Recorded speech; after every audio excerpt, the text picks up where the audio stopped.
That's the second thing is you got to know where this stuff comes from. Probably you're doing stuff that mostly works because you've been successful. So don't think there's something bad I've got to stop doing.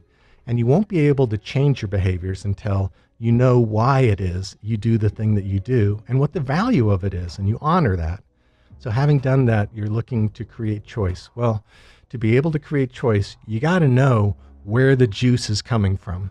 So I think about a very successful executive who was mean to people sometimes. I mean, he's kind of a bully. This is a nice guy. He's not like a monster or anything, but he could be really mean. So we're like, okay, you know that's bad. People have told you for a long time, don't do that. You're a smart guy. Why haven't you stopped doing that? And that turns out to be a tricky question. And we talk over a course of months, and it turns out this guy lived in this very poor village in India, and his family actually made money by selling cow pies for fuel. That's what his family was. His father leaves early on, allegedly to go make money, and just sort of disappears. He remarkably brings himself to the U.S., puts himself through school, does huge things in his life, and is massively successful. But we're like, well, why do you have to be mean to this much more junior person who messed up?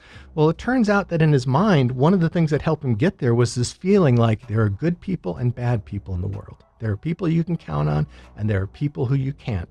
And if I open the door even a little bit to weakness, to not being responsible, to not having a high standard, I'm going to die. I will fail.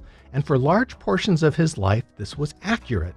He was in a life and death situation, but that was a long time ago. So now it's like he sees weakness or fault or somebody making a mistake, and his whole body and mind is telling him, you cannot allow that to exist. You must eradicate it because of this huge burden of fear that he's carrying around from his past. That was true. That helped you survive. It made you incredibly motivated, but it's almost like a kind of dysmorphia. That's not the world you're living in anymore. It's not accurate.